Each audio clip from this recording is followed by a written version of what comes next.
Assalamualaikum and good day to my lecturer. My name is Muhammad Shahid bin Jamaluddin, and today I will talk about three types of cars that people use in our modern society.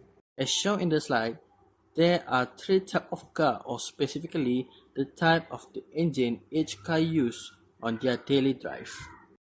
At the left side, we can see a Nissan Almera with their highly efficient 1.0-liter spark ignition engine. In the middle, we can see a Ford Everest with high torque 2.0-liter bi-turbo compression ignition engine. And at the right side of the slide, we can see a BYD Sea Lion with their electric powertrain. Over the next few minutes, we are going to talk about the mechanical and electrical operation of this drivetrain to evaluate their performance metric head-to-head and justify why this specific engine fit their respective vehicle segment.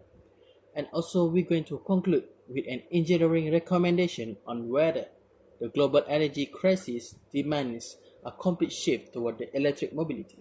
Now, let's begin by looking under the hood of our first vehicle, the highly efficient 1.0-liter spark ignition engine for Nissan Almera. We begin with the Nissan Almera, which utilizes a spark ignition internal combustion engine that operating on the classic 4-stroke Otto cycle. Those cycles are intake, compression, power, and exhaust. In this system, a precise amount of fuel and air are drawn into the cylinder. During the compression stroke, the piston moves upward, tightly compression dose mixture.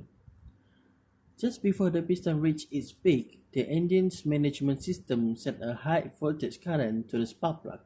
This creates an electrical arc, igniting the fuel-air mixture and creating a controlled flame front. The result from the rapid thermal expansion forces the piston outward, which converts the chemical energy into the mechanical torque. What makes this car unique is they use 1.0-liter turbocharged inline-twin engine. Instead of relying on the large displacement, it uses an exhaust gas-driven turbocharger to force extra air into the combustion chamber. This optimization significantly reduces the pumping loss and gives this lightweight city sedan an excellent thermal efficiency without sacrificing the low-end responsiveness. Now, let's move to our second vehicle, the Ford Everest. The Ford Everest relies on the compression ignition engine that operating on a diesel cycle.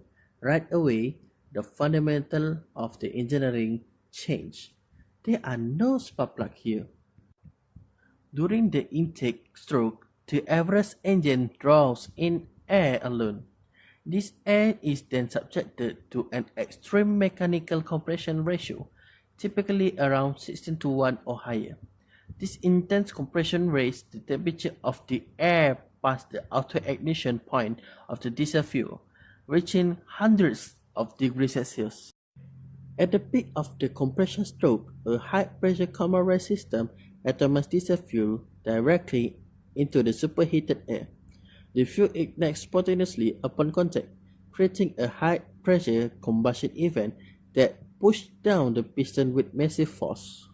To maximize this output, Ford equipped the Everest with a 2.0-liter bi-turbo EcoBlue setup. By using a smaller high-pressure turbocharger for a quick response at the low RPMs and a larger low-pressure turbocharger for high RPM power, this engine eliminates turbo lag and extracts incredible mechanical work from a relatively compact diesel block. Finally, we completely departed from the thermodynamic and entered the realms of electromagnetism with the fully electric BYD Sea Lion 7. This powertrain eliminates piston, valve, and the combustion entirely. Energy storage begins in the BYD proprietary lithium iron phosphate plate battery pack, which is integrated directly into the car structures using cell-to-body technology. This battery outputs high voltage direct current or DC electricity. When you press accelerator, this DC energy flows into the solid-state power inverter. The inverter acts like the brain of the drivetrain. converting DC into variable frequency alternating current or AC electricity. This AC current is fed into the permanent magnet synchronous motor. Furthermore, during deceleration, the process reverses. The motor acts as a generator, capturing the vehicle's kinetic energy through regenerative braking and feeding it back into the battery as electricity. The alternating current creates a rotating magnetic field within the motor's outer stator, which magnetically locks onto and forces the internal rotor to spin. This produces instant rotational torque sent straight to the wheels via a single-speed reduction gear. Now we understand how SI engine, CI engine, and EV vehicle works. Let's look at how they stack up head-to-head in engineering performance. The first criteria is the ignition and fuel delivery method. The Almera relies on precisely managed direct injection system where a spark plug initiates a flame front.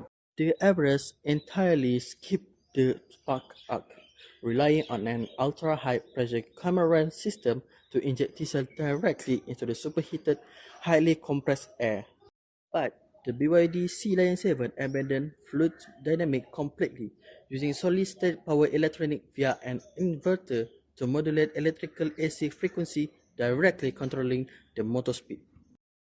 This will bring us to a massive differentiator, the torque delivery.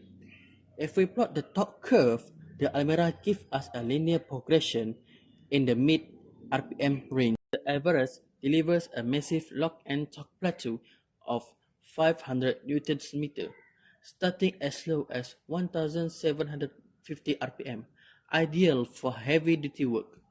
However, the BYD Sea-Lion 7 completely reshaped performance with instantaneous maximum torque, ranging from the 380 to 690 Newton meters, depending on the variant, that available at exactly 0 RPM because there is no mechanical or chemical latency. Finally, let's look at thermal and system efficiency. Due to a thermodynamic limitation and heat rejection, the spark ignition Almera operates at roughly 30 to 35% thermal efficiency. The compression ignition Everest achieves a higher, which is 40 to 45% efficiency due to its massive compression ratio. Both CI and SI engine was outperformed by the Sea-Lion 7 electric drivetrain, which achieved a system efficiency up to 85 to 90%, converting nearly all stored electrical energy directly into kinetic motion with a minimal thermal waste. In addressing the global energy crisis, our engineering verdict on the complete shift to EVs comes down to two major factors. First, thermodynamic efficiency. Internal combustion engine reject up to 70% fuel energy as heat. In contrast, the BYD Sea-Lion operate up to 90% efficiency, drastically reduce global primary energy waste. Second, EVs are only as clean as electricity grid charging them. If your local power grid burns coal or gas to make electricity, an EV doesn't eliminate pollution. It just moves the emission from the car's tailpipe to the power plant smokestack. The good answer for this question is to use EV and tiny turbo cars like Almera in a cloud city, but use the powerful efficient diesel like Everest for heavy duty work until our power grid run fully on renewable energy. That's all for the video today. Thank you and have a good day.